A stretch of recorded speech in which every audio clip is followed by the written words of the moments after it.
Welcome back to the 7th Super Bowl to visit the city of New Orleans. Projected total expenditures by visitors for this game, $60 to $65 million. That's why these cities thirst after a Super Bowl. The only problem with the buildup for this game, of course, was the fact that hotel rooms were not available, that a lot of scalpers had gotten their hands on them. And if the Super Bowl and when the Super Bowl returns to this city, they hope to have that corrected. The crowd now beginning to file in. We'll have a throng in excess of 77,000 here today. Each ticket scaled at $125. So welcome back to the Superdome. And just a short time ago, several members of the San Francisco 49ers stepped out of their locker room onto the artificial surface here, including Joe Montana, number 16. Joe Montana, as a starting quarterback in the city of New Orleans, is 6-0.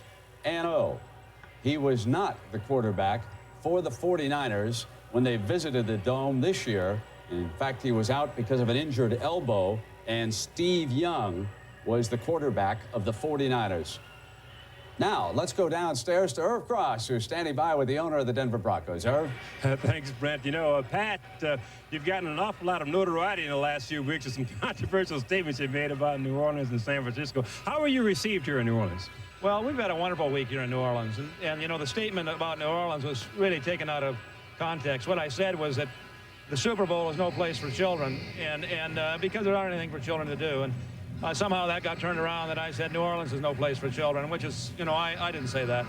Yeah. All right, well, Pat, I saw the players out there yesterday, and you were with them on the field as they were inspecting the field, and Dan Reese pointed up to the banners around the stadium and reacted. What was all that about? Well, you know, one of the banners, or the last one, is there for this year's Super Bowl, and it has the 49ers helmet on the left and the Broncos on the right. And all the rest of them, the Broncos, or the losers rather, helmet is on the right. And so they've already sort of projected us as a loser as far as we see it. Okay. Well, Pat, you're sort of an on-hands owner. You're with the team practically every day. Have you talked to this club about the game and what it means to this really? We're very up for this game. How could you not be? I mean, we can create history here. I mean, the media and the whole country has really made us a decided underdog. We can go the way that the Jets did in '69 or the Kansas City did in 1970, and there are not very many opportunities that you come along like that. And so we're real excited. You know, I said earlier that we're going to win this game. I believe we're going to win this game. If I didn't believe we were going to win this game, I wouldn't be here. Well, so I do think it's going to be an upset if we lose. Pat, thanks for being with us. And who else would expect the Broncos to win except the owner of the Broncos? Thanks for being with us, Pat. Let's go to Will McDonough. Thanks very much, Irv. You know, late in the season, Joe Montana went into Anaheim to play a big game against the Rams. When he was on the field warming up, he heard the theme song from Monday Night Football, started to sing along with it, and liked it.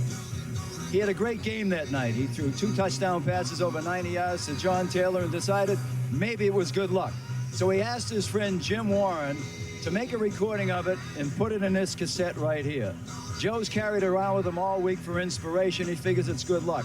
When he's introduced here today, he'll run out in the field, get the game ball, come right behind me, and as soon as he starts to warm up, Jim Warren, his friend, will turn on the music loud so he can beat these speakers.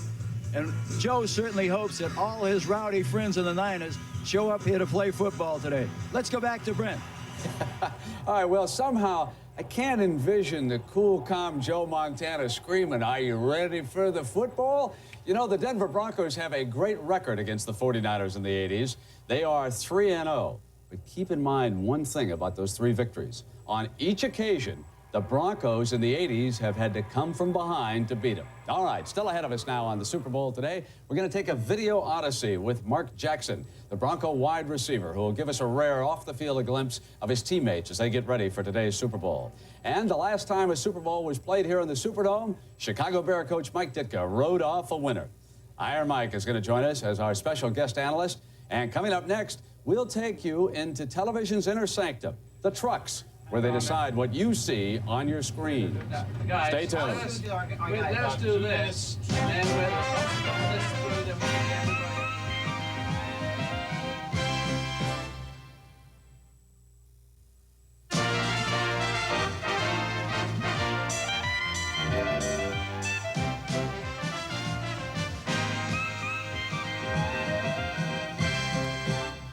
Welcome back to New Orleans. Bourbon Street and the Big Easy may be the place to be for fans and for those players who earlier in the week succumbed to its temptations. But to the coaches, it's just one of the many distractions that seem to interfere with the preparations for the Super Bowl. There is the unaccustomed extra week that throws off the normal rhythm. And there's also the microscopic scrutiny of 2,400 members of the media representing 18 different countries who have turned the press box into a journalistic United Nations. Now, by far, the biggest distraction this week was a story that broke on a Washington TV station this week alleging a cover-up on the part of the NFL with regard to its already controversial drug testing program. So players on the two teams suddenly found themselves answering questions.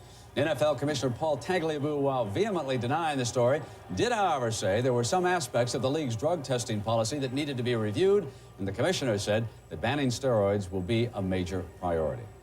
Now, speaking of preparations, we at CBS have been getting ready to telecast Super Bowl 24 for over a year.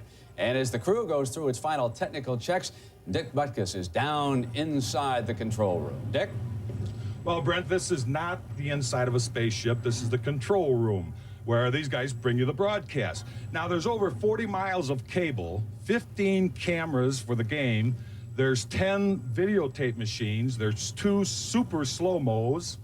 There's the guys up here make all the controls to the one camera in the helicopter. There's also a camera in a blimp. Now, I hope them guys up there in the blimp know that we're playing the game in a dome. And to run all this is over 100 technicians. Now, since I'm down here in the control room, why don't I send you to Pat and John? That was a good switch from Dick Butkus. Actually, John and I have been here for 10 days, but the integral part of our preparation, I think, is that we try to stay so close to the teams. We've seen them both practice.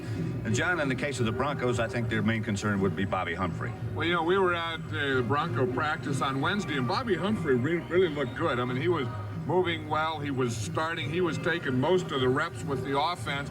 But as Dan Reeves said, and Bobby Humphrey said too, that I can do all these things. I can run. He had a little trouble getting his hands up to catch a ball. But as I say, what's going to happen the first time Ronnie Lott hits him? Well, and the other concern, I suppose, would have to be the condition of their tight end, Clarence Cade. Yeah, and he didn't look very good. He just couldn't get that leg loosened up. He couldn't do it on Wednesday. We watched him out here yesterday, and he still didn't look like he had confidence that he could play. And Dan Reeves said it's getting to be a mental thing because with a leg, you have to be ready to go. If he can't play, that's going to affect the Bronco running game. Certainly will indeed. As far as the 49ers are concerned, the flu bug bit Roger Craig.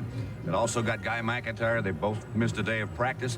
But their main concern, I think, has to be Ronnie Lott. Well, of course, they're concerned a little with Roger Craig, too, because in that thing, he weighed 214 pounds.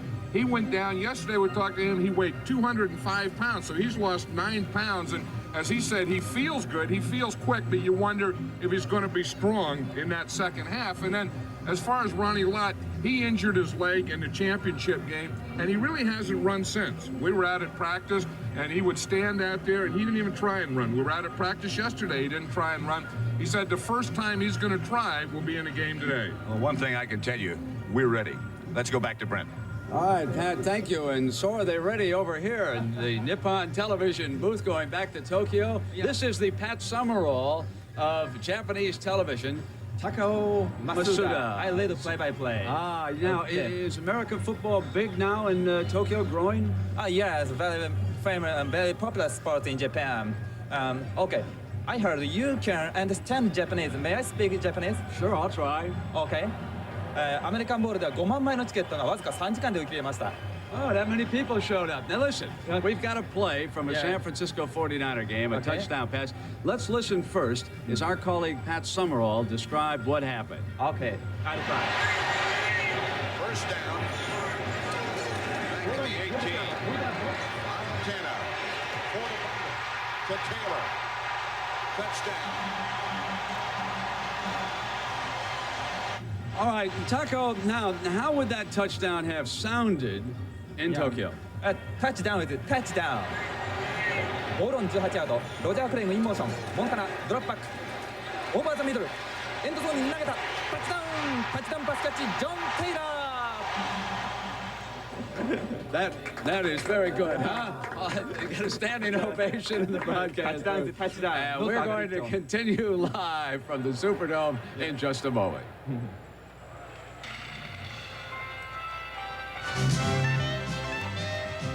The Super Bowl Today, live from New Orleans, is sponsored by Clear Light Diet Sprite with a great taste of lemon when you want a change.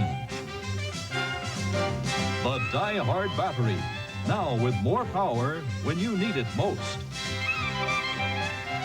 And by Chrysler Corporation, the car company with a guaranteed rebate on most new 1990 cars and trucks.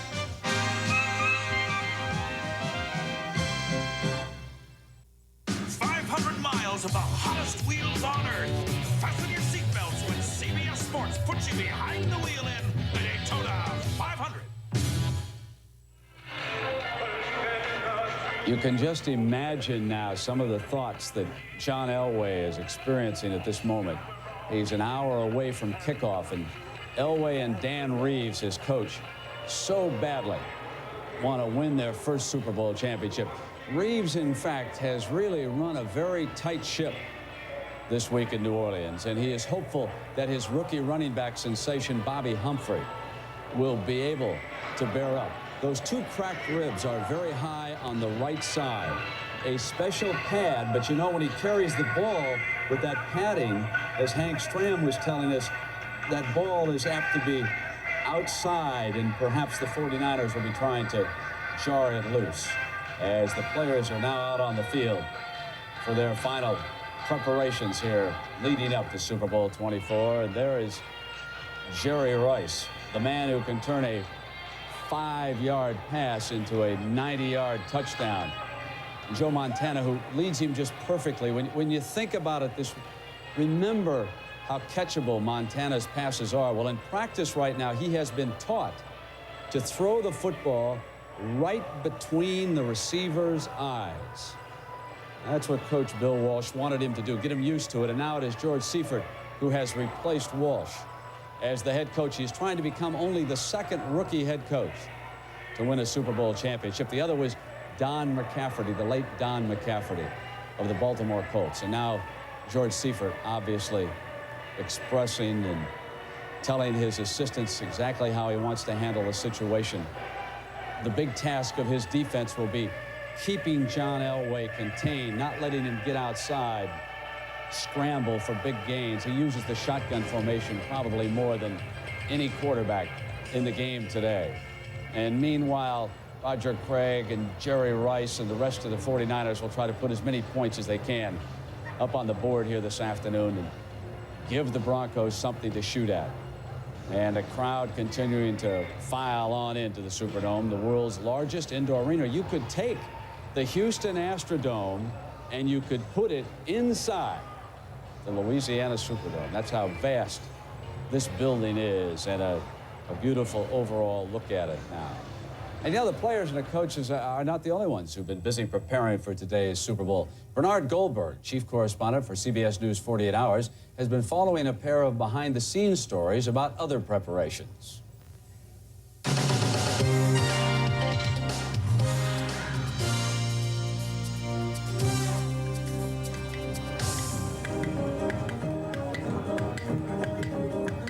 The party animals are everywhere. The fact is, there are few things that cast a spell over America the way a Super Bowl does. Hey, mama, don't treat me wrong. Come and love that all night long. Hey, hey. And here in New Orleans, there are few things that cast a spell over a Super Bowl the way that Kenneth does. Onituni baba wa yami. Onituni baba wa yami. Kenneth is the Reverend Kenneth, voodoo practitioner, who says someone essentially is, in a spiritual sense, trying to throw the game. A powerful negative energy force had been directed against the San Francisco team. So the Reverend Kenneth is preparing a talisman, a good luck charm, a football in this case, to ward off the evil hex placed on Joe Montana and the 49ers by someone in the Colorado area. It's called Wanga Wanga. It's a very, very powerful root that has been ground up. So this is the old Wanga Wanga root going into the back. That's correct. Ite que pasa, ma veri funchango. Ite que pasa, ma veri funchango. Has anyone ever called you Goofy? Talk about goofy.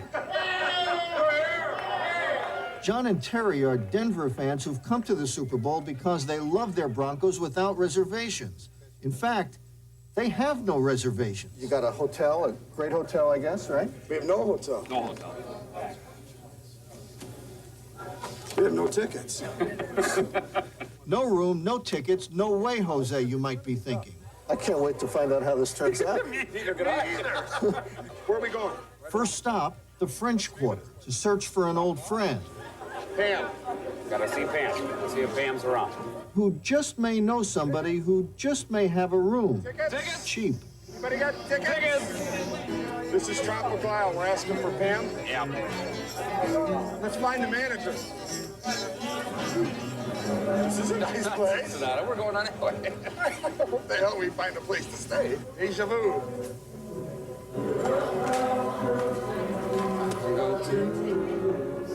Is Pam here? Decatur? Ah, this must be the place. Good. Uh-oh. Okay, so they found Pam. There she is! But what about the room? Pretty good. How about yourself? Marie, we ask you, sweet mother, to bless this. And the Reverend Kenneth has also made a contact.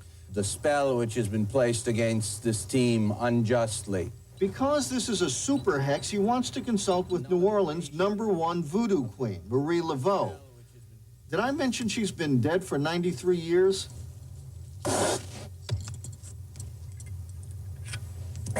We refresh this talisman with rum.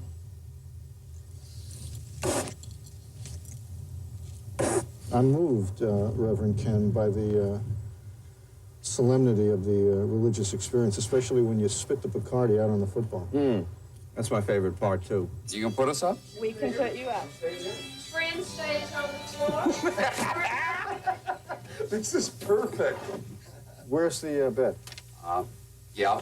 You're looking at us. It's the blue bed, the one with the blue sheets. Yes. Oh, you gotta stand in one place when you shower, though. Look at this. What are you talking about? In a whole roll of toilet paper, we're golden. We have room. We've achieved roomage. The Reverend Kenneth, meanwhile, is on his way to the Superdome. Well, now we'll take it and we'll present it to the gentleman for whom it is intended, the owner of the 49ers. Yes, I'm Reverend Kenneth from Marie Laveau's House of Voodoo, and I need to present this to Mr. DeBartolo. You'll have to check with the desk, blue desk on the side, the NFL desk. Maybe there'll be other papers. Thank you.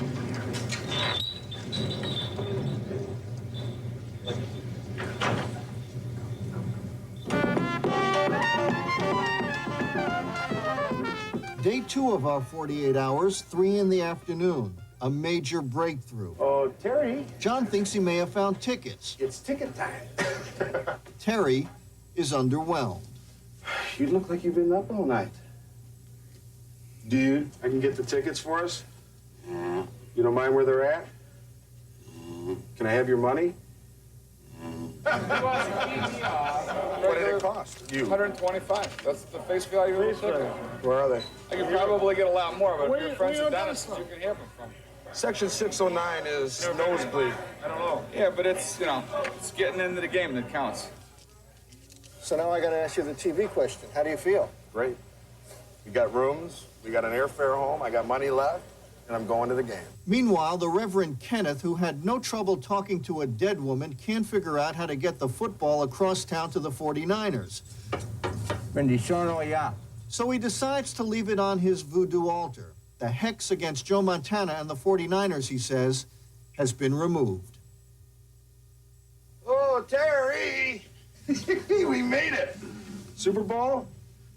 Sunday? You gonna be awake by then? Yep. Sweet dreams, buddy. Pick you up for dinner? Mm-hmm. Bye, dear. It's magic, isn't it?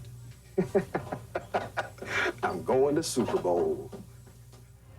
At last check, our two fans had traded up to Section 339, but they are still working on deals outside the Superdome. As for Joe Montana, he's extremely happy to learn that that hex has been removed. What hex? Says John Elway. And meanwhile, Joe Montana will try to win his 4th Super Bowl, and a man who won his 1st right here just a couple of years ago. The Iron Man himself, Mike Ditka, will be with us live when we continue in just a moment.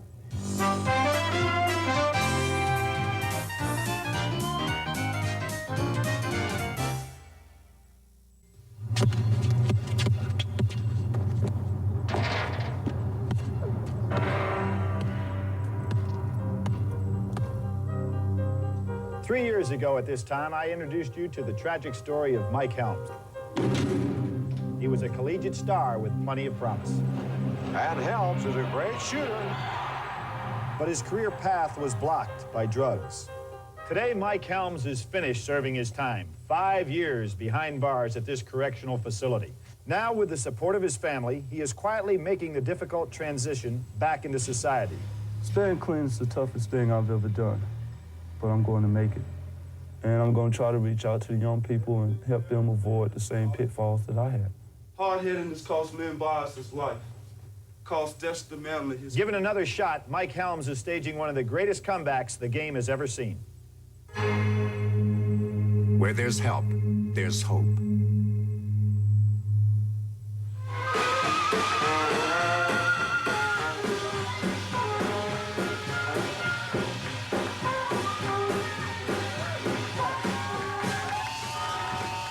Well, the Dixieland beat continues from Preservation Hall as we close in on Super Bowl 24 between the 49ers and the Broncos.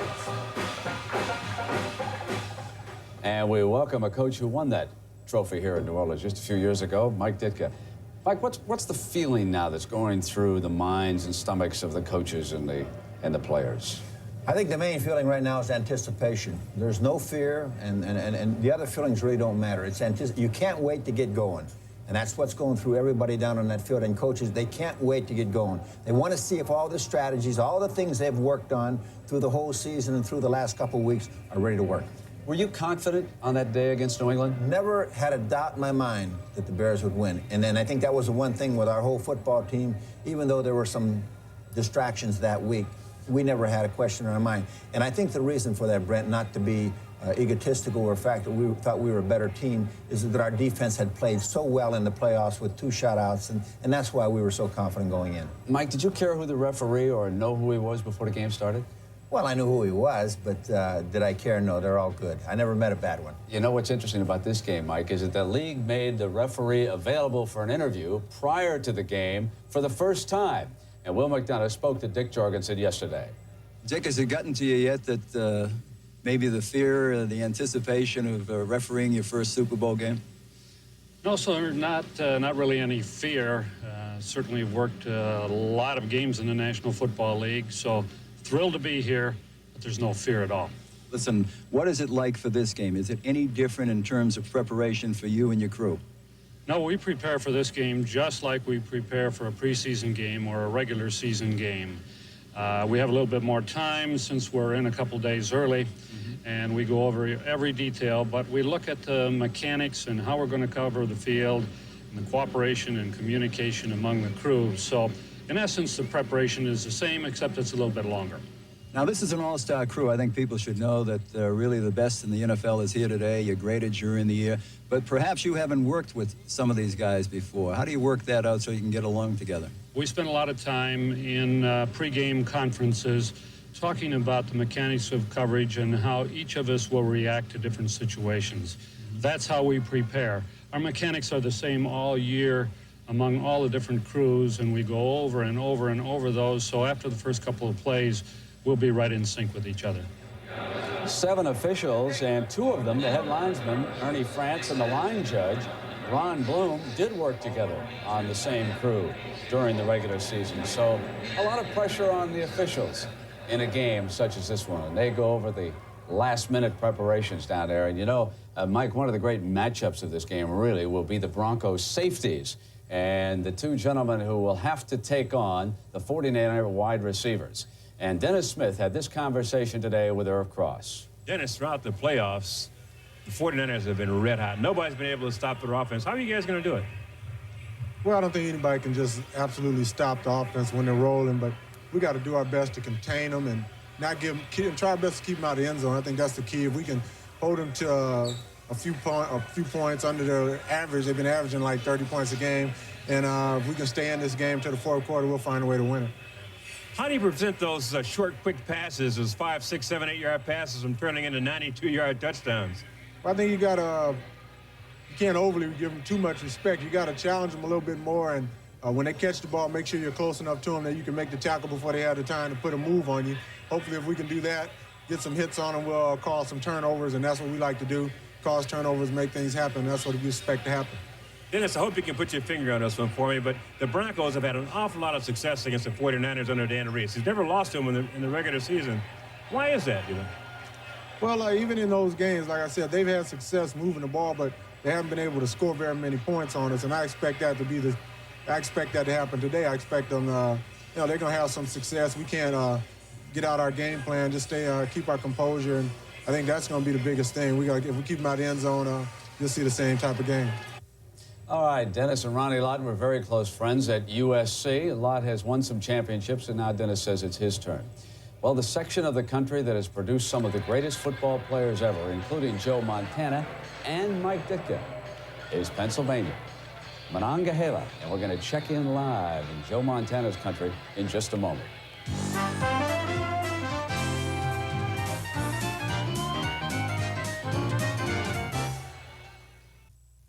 This week, a new way to file your taxes electronically. A glimpse at the Crescent City scene from the MetLife blimp. And that's one of the world's largest airships, measuring 194 feet long and giving you that spectacular view of the skyline of New Orleans. And inside, the San Francisco 49ers concluding their pregame warm-ups will now go back inside their locker room. Those final tense moments prior to the start of a Super Bowl as they try to become the first team to back up Super Bowl championships since the great Pittsburgh Steelers teams. Hoping that when this game concludes, they'll be filing back in there to again receive the Vince Lombardi Trophy.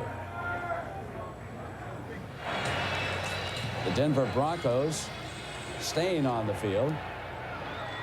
One of the plays you will not see down there by the goal line, according to Coach Reeves, is the option play with Dan Reeves, saying that Elway really is not an option quarterback. You folks might remember in the Cleveland game when he tried the option and it wound up being a fumble recovered by the Browns. He said, I never should have called that play down there.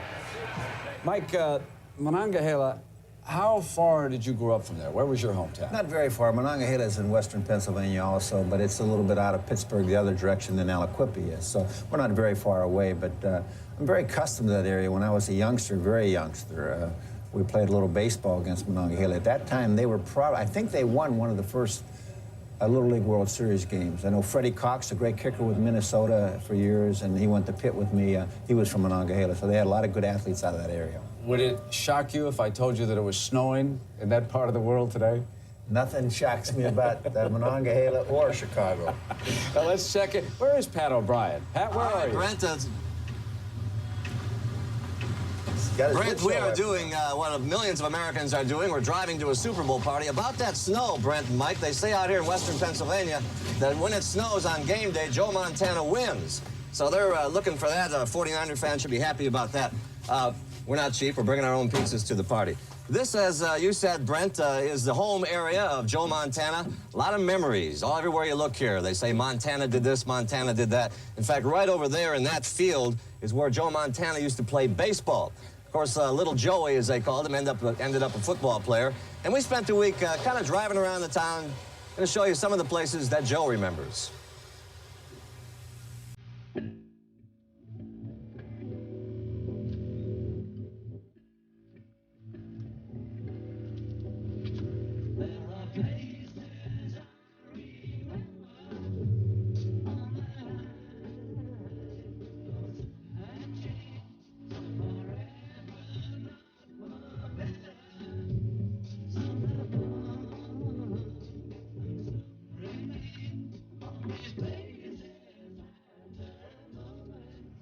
Right here, a landmark. The greenhouse is where Joe Montana grew up. And right across the street is the field where he used to throw footballs through a tire for accuracy. And this is where it all began. The football field where at the age of 9 years old, Joe Montana learned to roll to his left and throw to his right.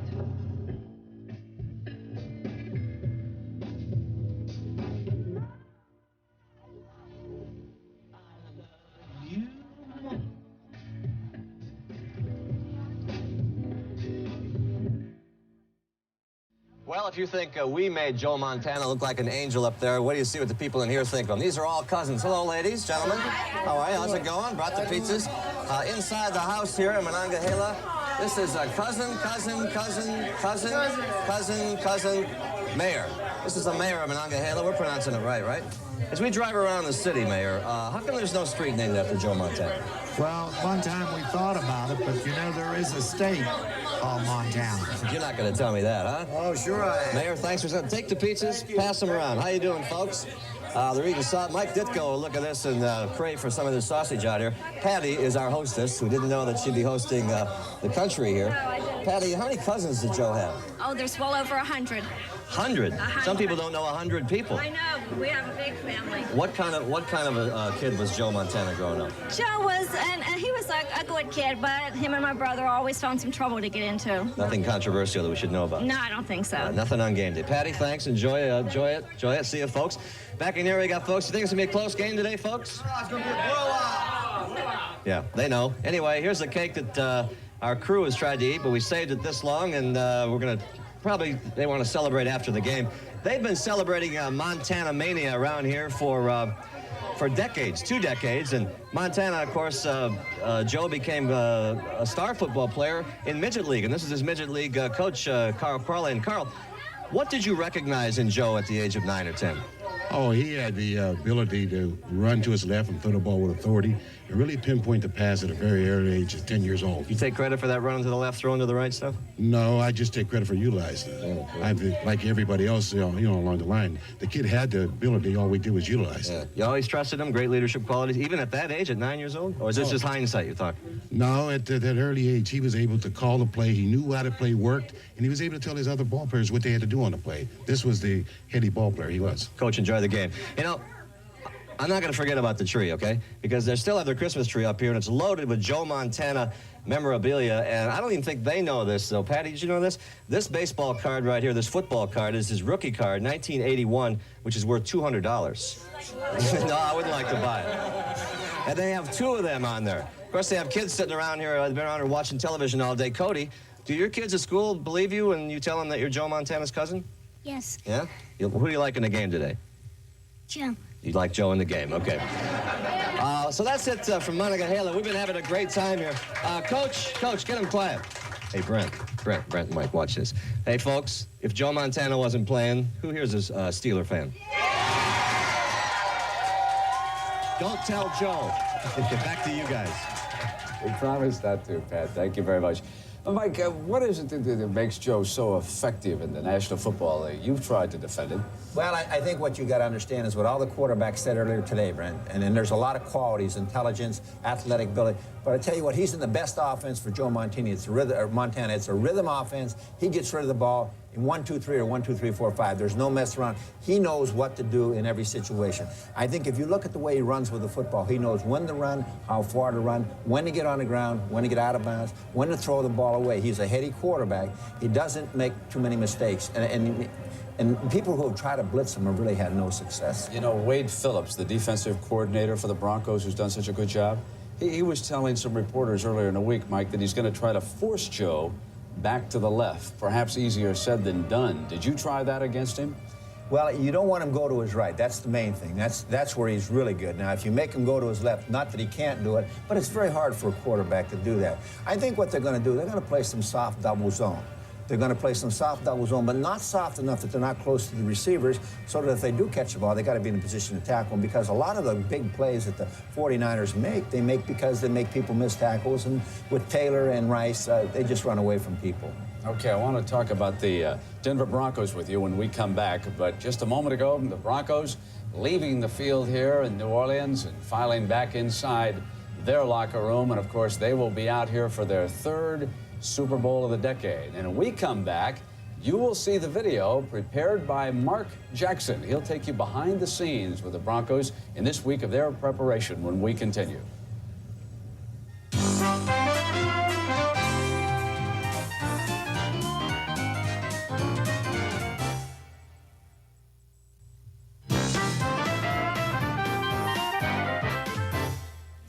Well, the riverboat Natchez tying up, and just prior to the Superdome here in New Orleans, just been handed a fact that nachos, 7,232 will be sold here today, and popcorn, 16,157 boxes. Got some hungry folks. And if Mark Jackson of the Broncos ever wants out of football, he ought to consider a career in cinematography. Mark spent the week working with us, keeping a video diary that turned out very uplifting, if nothing else.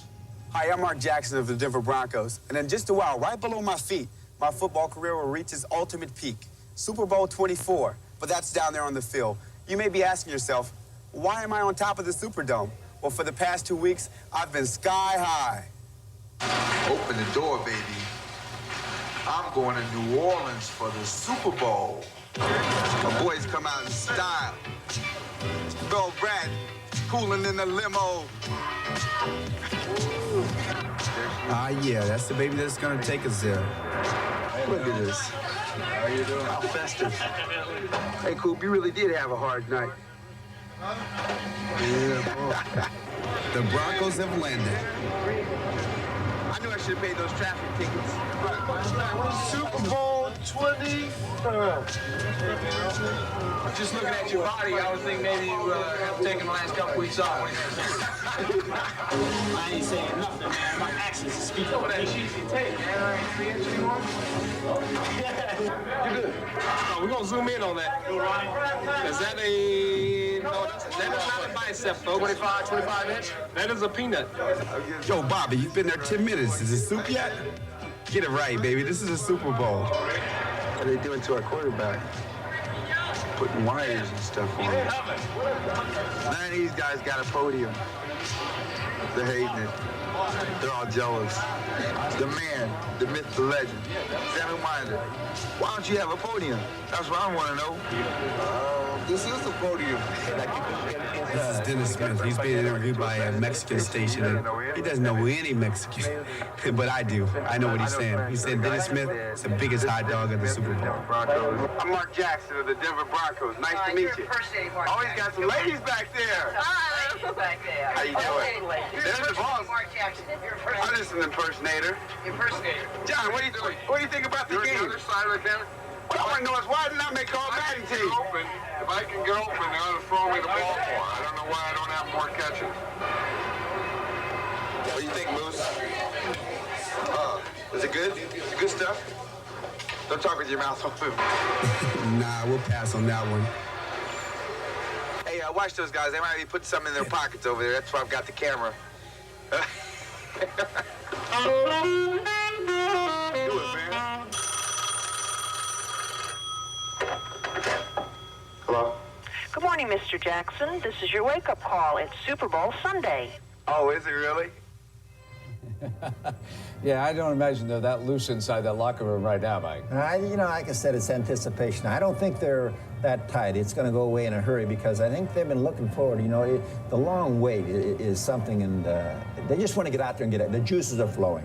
All right, and everybody's juices are starting to flow here in the Superdome. And prior to the start of this game, well, they've got a show that reminds you of the Mardi Gras. In fact, that's the theme here in the pregame show. Cast of 1,000. Saints quarterback Archie Manning, a former star here, the king of Mardi Gras, one of the leaders down there on the field.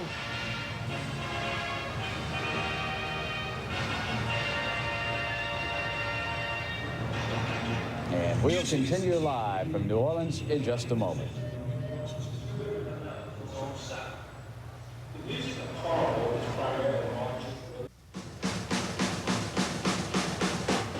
Someone's waiting just for you, spinning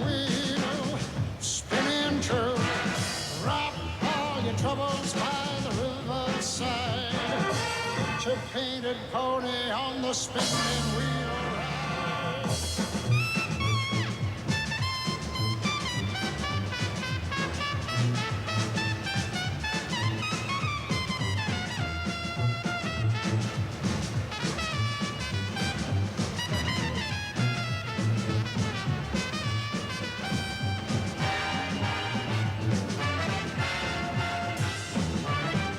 Well, David Clayton Thomas, a singer with the group Blood, Sweat, and Tears, entertaining the crowd here, leading up to the introduction of the players, and finally Super Bowl 24 between the 49ers and the Broncos. Well, Mike, who do you like to win this game?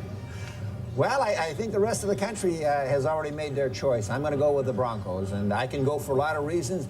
Most people say it's sentimentality. It's my friend Dan Reeves. I got the greatest of respect for the 49ers, their organization, and their players.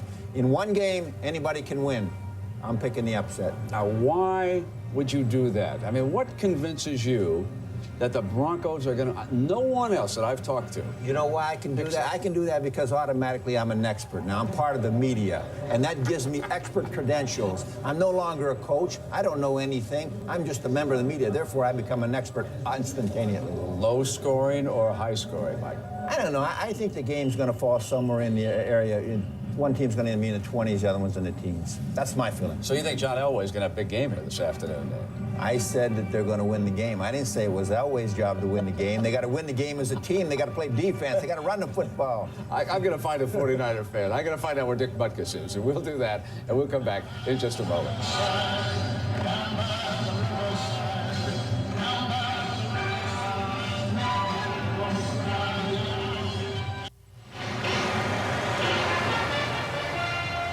Well, we've got an opportunity to check in around the stadium, and Will McDonough has been with the San Francisco 49ers all week. Will, what's new?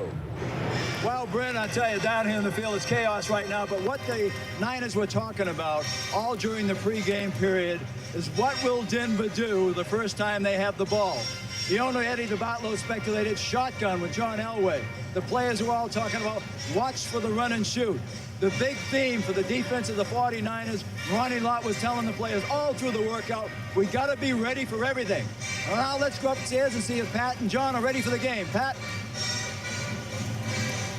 Before we do that, Will, hold on, because we want to check in with Irv Cross, because he's got something on the Broncos before we go upstairs. Irv? Brent, just a couple of personnel notes. First of all, Dan Reeves just told us that tight end Clarence K will not start but will play. Instead, Orson Mobley gets the starting call. When you talk about attitude and feeling down here about overall player thoughts, the best way to put things is that most of the Broncos players have said, hey, look, we've been quiet all week. People have been putting us down, but now we have the chance to prove what we're made of. Brent? All right, Irv, so even without Clarence K, and that's you're okay, Mike? You're going to go with the Broncos? Well, you know, there's teams in the league that don't even carry tight ends on their roster. I mean, Clarence K is a pretty good one. Dick, can you believe what he's doing? I almost stumbled coming in here when he said he's going to pick the Denver Broncos. I mean, I wonder if it could be the 2 playoff games he happened to lose to the 49ers. I wonder if there's a little something there. Well, there could be, but then again, there might not be. We'll see you at halftime. We're going to send you to Pat and John when we continue live from New Orleans.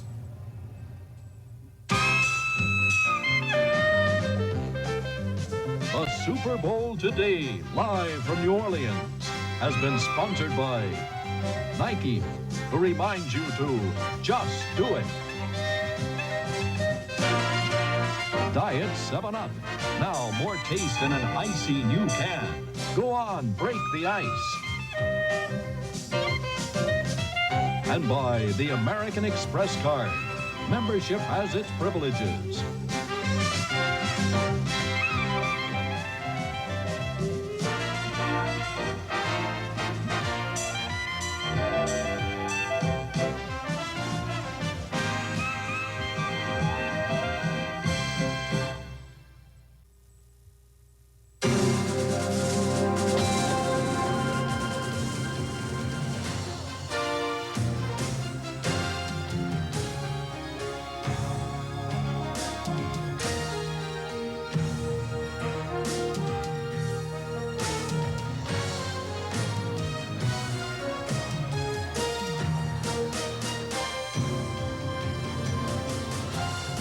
Only with the passage of time can true greatness be measured. But a yardstick for legends might be in order for the San Francisco 49ers. With surgical efficiency, they have reduced the playoffs to their own private clinic. And with an intensity reserved for champions, the 49ers have one final conquest within reach. A conquest that will forever secure their deserved place in history as a team of monumental achievement.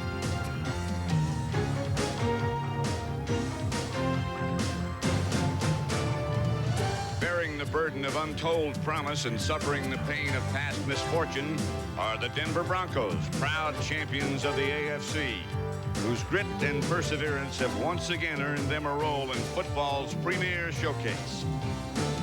And with this bold challenge before them, the Broncos will need the prodigious talents of John Elway to wipe their slate clean and come away with that long-awaited Super Bowl championship.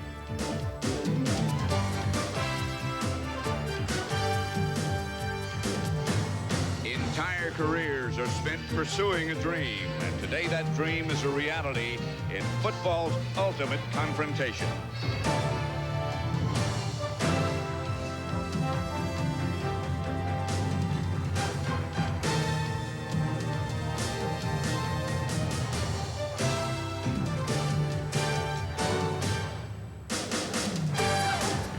The wonderful city of New Orleans, the background, and a magnificent arena, the Louisiana Superdome, the site of Super Bowl number 24.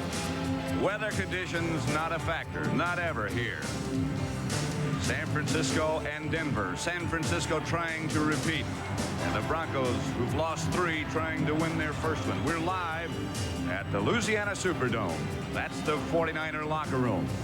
The officials just about ready to notify the 49ers that they have 2 minutes before they have to come out and get into action. And good afternoon. I hope it's a good one for you as it is for us. I'm Pat Summerall here with my colleague John Madden as usual. And John, you've been in that locker room situation in a game like this. What's going on and what's it like? Well, you just want to get out. You just want to get out of that locker room and get on this field. Now, both teams have already been out here and had their pregame warm-up. Now they go back in there for 15 minutes. When the official knocks on the door, you have 2 minutes. So that's the time to call your team up and have final thoughts. George Seifert said he calls the team up and he talks about focus. We have to be focused in this one. And then he said, usually some emotional player will take over and give an emotional speech, usually someone like Ronnie Lott. Joe Montana says he's thinking of the first 15 plays. That's scripted. He's going over those plays. Then he starts to think of the first 5. In those first 5 plays of this game today, Joe Montana wants to get the ball to Jerry Rice. Now, on the other side, on the Broncos side, Dan Reeves is in there. He said in the last 2 minutes, he takes over. And he just reminds them their goals, what they have to do offensively, what they have to do defensively, what they have to do on special teams. John Elway says he's trying to calm himself down because he said he is so emotional and he gets so high that he's afraid he'll just throw the ball out of the stadium. The thing that I've learned, I don't know that anyone even listens to anything anyone says anyway. But I'll guarantee you they're emotional. In fact, both coaches said neither one of us is a Newt Rockney. We don't make emotional speeches, but they're up, believe me. Back with the player introductions in a moment.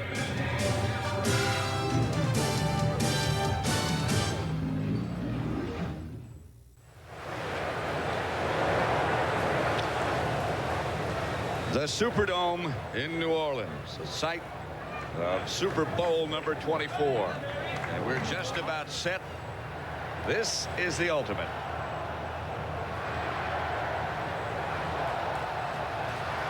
Ladies and gentlemen, let's welcome the champions of the National Football Conference, the San Francisco 49ers.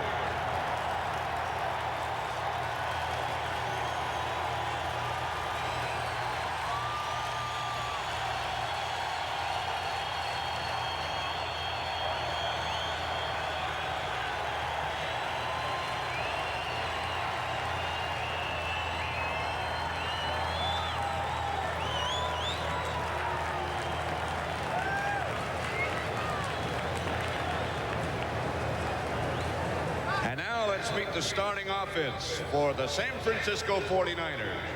At 6'1", 185, he caught the winning touchdown in last year's Super Bowl. At wide receiver from Delaware State, number 82, John Taylor.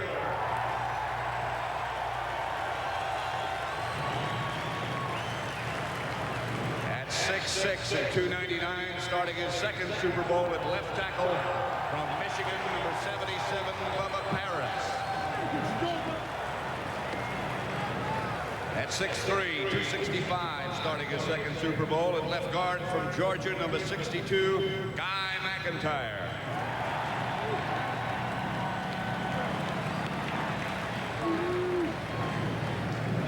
At 6'4", 260, starting his second Super Bowl at center from Hawaii, number 61, Jesse Sapolu.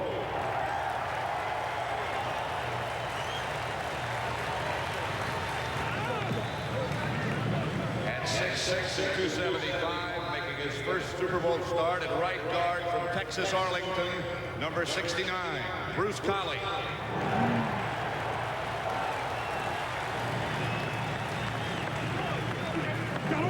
At 6'4", 280, making his second Super Bowl start at right tackle from North Carolina, number 79, Harris Barton.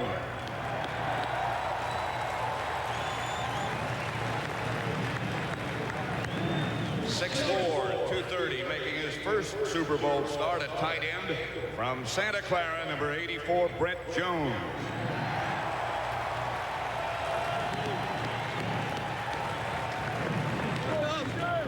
At 6'2" and 200, the most valuable player in last year's Super Bowl, wide receiver from Mississippi Valley State, number 80, Jerry Rice.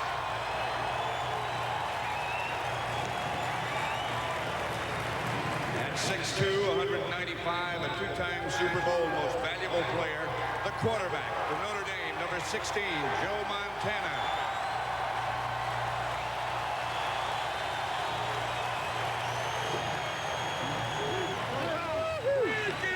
At 6 feet, 214 pounds, he holds the single-game Super Bowl record for touchdowns with 3 in Super Bowl 19 at running back from Nebraska, number 33, Roger Craig.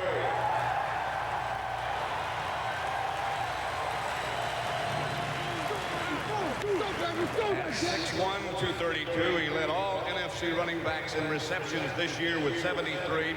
At running back from Nebraska, number 44, Tom Rathman.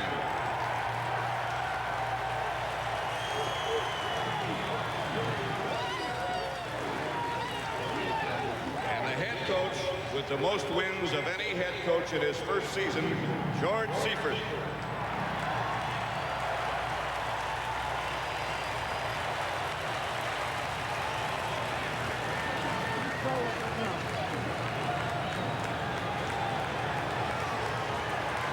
Let's now welcome the champions of the American Football Conference, the Denver Broncos.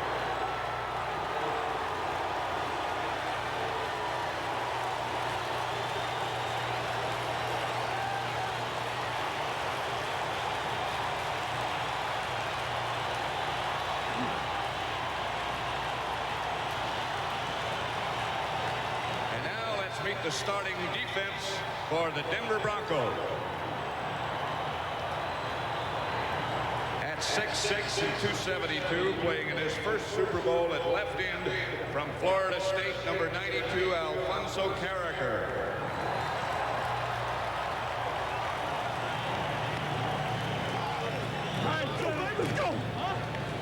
At 6'3" and 265, he'll be making his first Pro Bowl appearance at nose tackle from Utah State, number 71, Greg Tragan.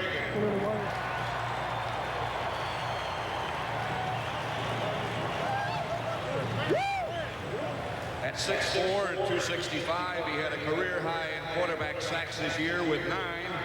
At right end from Washington, number 90, Ron Holmes.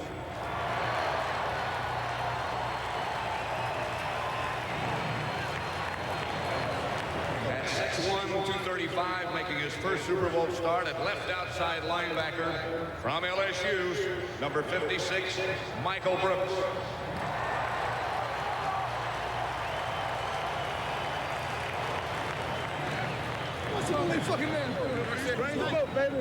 At the other linebacker for the Denver Broncos, Rick Dennison, number 55.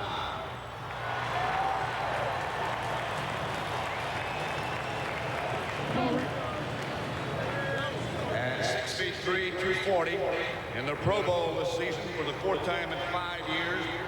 And right inside linebacker for Minnesota, number 77, Carl Mecklenburg.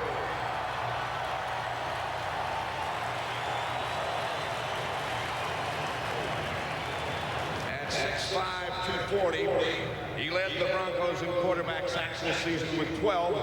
At right outside linebacker from Houston, number 73, Simon Fletcher.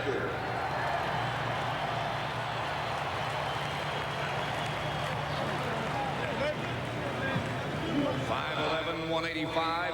He led the Broncos in interceptions this season with 6. Left cornerback from North Dakota State, number 34, Tyrone Braxton.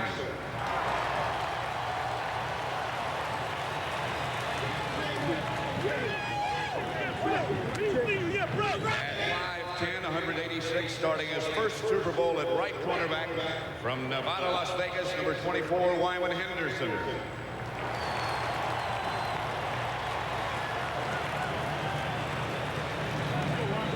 At 6 feet 3 inches, 200 pounds, he'll be making his 3rd Pro Bowl appearance. The Broncos' defensive MVP this season and strong safety from the University of Southern California, number 49, Dennis Smith.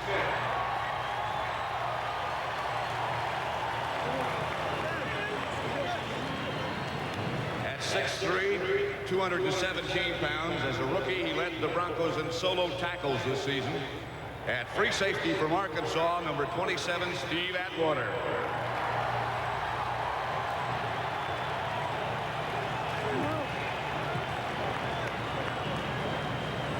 And the head coach, making an NFL record 8th appearance in a Super Bowl as a player and a coach, Dan Reeves.